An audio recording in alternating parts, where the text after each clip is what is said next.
Priority for us, one of the top priorities for us, has been protecting our frontline and our essential workers. You have to remember what happened here.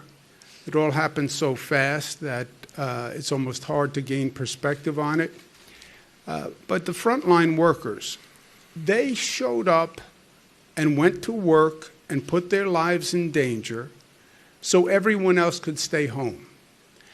I laid out the facts, as Lincoln said, to the people of this state, laid out how dangerous this virus was, advocated and argued based on those facts that we needed to close down schools, close down businesses, stay at home.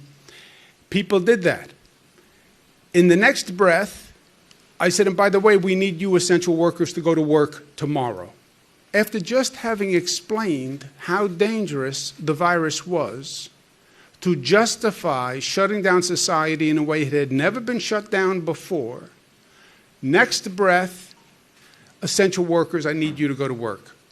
Hospital care, I need you to go to work and help people who come in with the COVID virus after we just discussed how dangerous the COVID virus was and how little we knew about the virus. Look at the courage that those frontline workers had to show.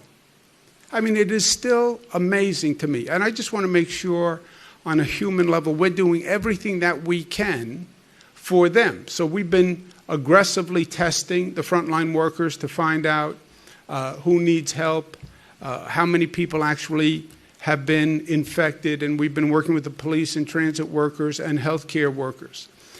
We tested 25 downstate healthcare facilities. Downstate New York is where the predominance of the virus was, over 27,000 employees. So it's a very large sample. And what we found out is really good news, and one of the few positives that I've heard in a long time. When you look at the percentage of people who have the antibodies, which means they were infected at some time in the past and they're now recovered, of the healthcare workers, in Westchester, 6.8, New York City, 12.2, Long Island, 11.1. That is about the same or lower than the infection rate among the general population. So Westchester, the infection rate among the general population is 13.8, almost 14. Westchester healthcare workers, it's about half of the rate of the general population. I mean, that is amazingly good news, right? We were afraid of what was going to happen, and the healthcare workers actually are at about the same or lower than the general population in that area. So that is, makes 2 points to me. Number one, our healthcare workers must be protected. They must have the PPE. We've been saying that all along. It was a mad scramble this last time to get the PPE. Internationally, it was a mad scramble for all of us. That can never happen again. We have to have the PPE. We have to have the stockpiles. We did an order that said every hospital has to have a 90-day supply of PPE at the COVID rate of usage. So we'll never go through this again. But it also shows everybody how important the masks and the gloves and the sanitizer are, and that they work. You know, it's not that the frontline workers get anything especially more sophisticated than the masks that people wear, the N95 masks. You know, they wear a gown, they wear a mask, they wear gloves, but they follow protocol. And those masks work. They work. If they're working for frontline workers, they're going to work for people in their day-to-day lives. And the precautions of gloves and sanitizing, they work. Also, during this time, it's important that we protect New Yorkers who are facing financial hardships. You have people who live paycheck to paycheck. The majority of people in this state live paycheck to paycheck. All of a sudden, the paycheck stops. Federal government issued a one-time payment of $600, unemployment benefits, but it's not making up the gap for many, many families. And they are struggling, and we want to make sure we're doing everything we can. We have a problem in upstate New York where many of the farms can't sell their product You had a lot of farms that were literally just dumping milk that the dairy farms had produced. But at the same time, you have people in downstate New York who are going hungry and can't pay for enough food. Tremendous demand on food banks. So we've been putting the two together. It makes no sense to have upstate farmers who can't sell their product and downstate families that can't get enough to eat. So we have been funding efforts to connect the farmers to the downstate food banks. And we've done that with about $25 million to what we call our Nourish New York initiative. And that has worked. We're funding about 50 food banks that have 2,100 farms that are delivering food to those food banks. And about 20,000 households in the state are participating in that. And the volume of food and product that is not being wasted, that is supporting upstate farms and helping downstate families is tremendous. We want to continue doing that. The state budget is very, very tight right now, going with what's going on with the economy. So philanthropies, foundations, there are a lot of people who want to help. This is a great cause, and I would suggest that they help so we can do even more. People literally are worried about being able to pay rent. You don't work for 2 months, and that rent bill keeps coming in. You know, it's not that the bill payers, the bill collectors have taken a vacation. The bill collectors work, right? They still send the bill, and you still get collection notices. We did by executive order that I issued, a moratorium on residential or commercial evictions. You cannot be evicted for non-payment of rent related to this COVID situation. And that went through June. So nobody has been and nobody can be evicted through June, either residential or commercial. We're going to take additional steps of banning any late payment fees because a person couldn't pay the rent during this period of time. Also allowing people to use the security deposit as a payment, and they can repay it over a prolonged period of time.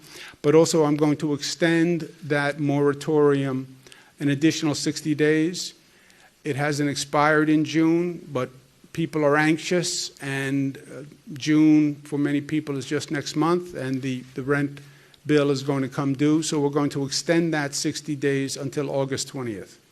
So no one can be evicted for non-payment of rent, residence or commercial, because of COVID until August 20th. And then we'll see what happens between now and then, right? Nobody can really tell you what the future is. So that will be in place. I hope it gives families a deep breath. Nothing can happen until August 20th, and then we'll figure out between now and August 20th what the situation is. Also at this time, principles matter. And I understand the anxiety, I understand the stress, but let's remember who we are and what we're all about and what principles matter to us. People are talking about we should reopen the economy, it's more important than public health, or public health is more important than the economy, and that's the underlying argument and discussion that you're hearing going on right now. To me, it's never been a question of whether or not we reopen. It's not reopen or not reopen. You have to reopen. You don't have a choice. It's how you reopen. It's how you reopen. And to say, well, we either have to have a strong economy or protect public health, no, that's a false choice. It's not one or the other. It's both. We have to reopen, get the economy running, and we have to protect public health. I mean, this is not a situation where you can go to the American people and say, okay, how many lives are you willing to lose to reopen the economy? We don't want to lose any lives. And you start to hear these, to me, what are absurd arguments. Well, yes, if we reopen, people will die, but people were going to die anyway. Look, we are all going to die at one point. The big question is when and how, right? And the when and how matters. I understand that I'm going to die. I just don't want to die now or next week, and I don't want to die because I contracted the COVID virus unnecessarily, right? So people are going to die. Yes, we're all going to die. That is not a justification in my mind, right? It would be a novel defense. Person's before a judge, charged with murder. Did you have a gun? Yes. Did you fire the gun? Yes. Did you shoot the person? Yes. Did the person die? Yes. But the person was going to die anyway. Yeah, I know. But it was the gun that killed the person and the bullet, and you fired the gun, right? So to go down this road, well, there are old people who will die, predominantly on the numbers. By the way, old, how do you define old? Not that old is a justification. But we looked at numbers yesterday, the number of people coming into the new cases coming into hospitals. 51 years old is where the increase starts, right? It's 51 to 60, 60 to 70 is the highest, 71 to 80. But 51 to 60. So 51 is not really old. I know that it's all relative, and since I am beyond that 51, it's easy for me to say. But I don't really see 51 as old when we start talking about the old people. I also think, and I do this for myself, any leader who makes a decision in this situation should be willing to participate in anything they authorize. So there is nothing that we are going to authorize or allow in this state that I myself will not be part of. You know, it's too easy to say, okay, you can go do this, but I'm going to protect myself and I'm going to stay behind the glass wall, you know. No, if all human life has the same value, if I say something is safe for New Yorkers, then I will participate in it, because if it's safe for you, it's safe for me, right? And that should be our standard going forward. And what we've been doing in New York is, look, make the decisions based on facts and data, not emotion and politics. And I understand the emotion, and I understand the anxiety and the stress, and I understand politics a little bit. But that's not the basis for making a decision. And that was, every leader has told us that in different ways. That was John Adams, that was Lincoln, that was FDR, that was Teddy Roosevelt. When my team comes to me and says, oh boy, we had a new prison break, there's a flood coming, there's a hurricane, Ebola virus, and the hair is on fire. Slow down, deep breath. Let's look at the facts. Let's understand the situation, and let's take action based on the facts. That is the way to lead. That's the way, I believe, to lead one's life. Here we have a lot of information. We have a lot of facts. We know the hospitalization rate. We know the infection rate. We know the number of deaths. We know we're taking antibody tests. We're taking diagnostic tests. We're doing tracing. Make your decisions based on the facts and the data. It sounds simple and basic, but it's more important now than ever before. And it is working for us. It is working. That's not just me saying that because I'm the governor. You look at what's happening in New York and look at what's happening in the rest of the nation. In New York, the number is coming down. And it's coming down dramatically. You take New York out of the rest of the nation's numbers, the rest of the nation is going up, and we're coming down. So what we're doing is working. And when it's working, stay the course. Quote attributed to Winston Churchill, if you're going through hell, keep going. And that's what we're doing. We're going through hell, but what we're doing is working, so we're going to keep going. Because we are New York tough, smart, disciplined, united, and loving. Questions? Yes, a question about, you began the briefing with the term like high anxiety. And what seems to really increase that is when we think about a second wave later. And you look at people who are concerned, maybe if they're die-hard big city people, for the first time in their lives, they're thinking, maybe I want to go to the suburbs. This individual family decision. But what do you tell folks like that? Or someone in your own family would be like, I think I'm going to leave the city and try something new. And if that becomes a trend, I'm putting it way out there, but what do you think is your advice, hope, or thoughts on a possible exodus or flight? Yeah. Look, you're right. High anxiety, emotions are high. Unfortunately, often when emotion is high, logic is low, right? Well, New York had a lot of cases. Yes. And by the way, we now know why New York had a lot of cases. It has nothing to do with New York. First of all, this was a national issue. I'm going to leave New York. Oh, yeah, and go where that didn't have COVID cases? Suburbs? Westchester had them. Long Island had them. Other cities? LA had them. Chicago had them. Okay, well, New York had more. Yes, but we know why. It had nothing to do with New York. It had to do with the fact that all the experts missed a very important fact that while we were all watching China and talking about China and doing a China travel ban, the virus had already gotten on a plane in China and went to Europe and had infected people in Europe, and then people from Europe were coming to New York because that's where the flights come. 2 million people came from Europe, February, March, and nobody was stopping European travel. Nobody was screening Europeans coming in through the airports. Nobody said to New Yorkers, by the way, any European traveler, any person from Italy, from the UK, from Germany, they may have the COVID virus. Nobody said anything. So we had 2 million passengers from Europe.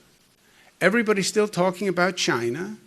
We do the China travel ban. We're screening people from China. But meanwhile, it came through Europe. Millions of people came from Europe. And we had no idea. We had no idea. That's why the number of cases in New York are so high. They're now looking at people who came from Europe, came into JFK or Newark, but then took a connecting flight and went to another city. And they think the whole East Coast may have seen cases come from Europe. The China flights were going more to the West Coast. But the European flights came to the East Coast. Had nothing to do with New York. Now, once the virus is in New York, any place of density is where this virus takes off. Any place of density. So any place, you look at the meat processing plants now, right, that are in Midwest parts of the country, southern parts of the country. Well, they're a problem. No, it has nothing to do with a meat processing plant. Or we have a hotspot now in an agriculture facility in upstate New York. It has nothing to do with meat or agriculture. It's the density. That's what happened in Westchester here at the New Rochelle, the first hotspot in the United States. What did it have to do with New Rochelle? Nothing. It was the density. It was a person who went to a gathering with 200-300 people. It's the density. So yes, in New York, any dense situation, a meat processing plant, an agriculture plant, city of Chicago, city of New York, once it gets into density, it's going to increase. But why here? Because of the flights from Europe, and nobody knew, and nobody told us, and nobody stopped it. Also, post 9/11, you went through this situation in New York where people asked that question. Well, maybe New York is a target. No, we weren't the only place attacked in 9/11, but it was highly impactful here. We lost a lot of lives. People said, well, maybe New York is a target. Yeah, but that lasted for a very short period of time. And look, New York then came back downtown better than ever before. And we're going to do the same thing here. You spoke about a couple of initiatives to help struggling out-of-work New Yorkers, including extending rent relief. What is your message to those New Yorkers, and who's hiring in the state? Well, we get to May 15th. May 15th is when what's called the pause, P-A-U-S-E order, the close down order expires. And then we'll look at different regions in the state by the data to see if they're in a position to start reopening, and we'll start with construction, manufacturing, et cetera. So you will see the economy start to reopen on a regional analysis, and again, not a floodgate, but it will start so we can watch what's happening and calibrate, because we don't want to see those numbers go the other way. But in the interim, look, everyone is just making do, and everyone has hardships, et cetera. We just want to make sure that those people who are most vulnerable are protected, right? And one of the greatest vulnerabilities is I'm not working, I can't pay my rent. I can't pay my rent, I can't feed my family.